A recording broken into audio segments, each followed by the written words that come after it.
এটা হলো দেয়াল সব ড্যামেজ ছিল প্রথমত, এই কারণে মুছে এখানে আবার সুন্দর নতুন করে সব করা হবে। এখানে কোনো পলিটিক্যাল কোনো রিজন না, এটা হলো আবার সুন্দর করে করে আমরা আবার সুন্দর করে আঁকবো। আমাদের এটাই জানাইছে যে এটা কি বলে সুন্দর করে রং করার পর এটা আবার সুন্দর করে আঁকা হবে। প্রথমে আমাদের ভিতরে অনেক ক্ষোভ ছিল যে এই দেয়ালগুলো মুছলো কেন, মানে এত কষ্ট করে আঁকা ছিল, কিন্তু আমাদের স্যারের এখন বিজ্ঞপ্তি দিয়েছে যে এটা আবার নতুন করে আঁকা হবে।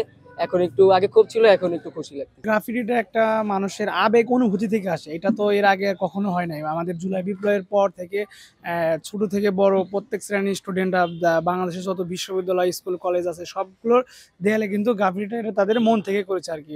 গতকালকে নাকি এটা মুছে ফেলা হয়েছিল, তারা আবার স্টুডেন্টদের সিদ্ধান্ত নিয়ে আবার পুনরায় নাকি এটা আবার রিপেয়ার করা হবে আর কি। এটা এতটুকুই শুনেছি আর কি। গতকাল এসে দেখি আমাদের স্কুলের দেওয়ালের গ্রাফিটি গুলো মুছে ফেলছে। এখন আমাদের অনেক মনটা খারাপ যে গ্রাফিটি গুলো মুছে ফেলছে, তাই এখন আমাদের পূর্ণ নির্মাণ গ্রাফিটি গুলো আঁকতে হবে, আমাদের একটু কষ্ট করতে হবে, এই জন্য আমরা গ্রাফিটি গুলো আঁকবো। এই আমাদের স্কুলের দেওয়ালগুলো একটু ছিল তো, ড্যামেজ ছিল তো কয়েকদিন ধরে, এই কারণে মুছছে। আর অন্য কোনো পলিটিক্যাল রিজনের কারণে মুছে নেই। আগে এগুলো একটু শুকাও, আর এখানেও ভিতরেও রেনোভেশন করতেছে, মানে সব কালার টালার করতেছে নতুন করে, এই কারণে। কারণ স্কুলের সব দেয়াল টেয়াল দেখেন পুরো ড্যামেজ হয়ে গেছে, এই কারণে এই ঝামেলাটা হয়েছে।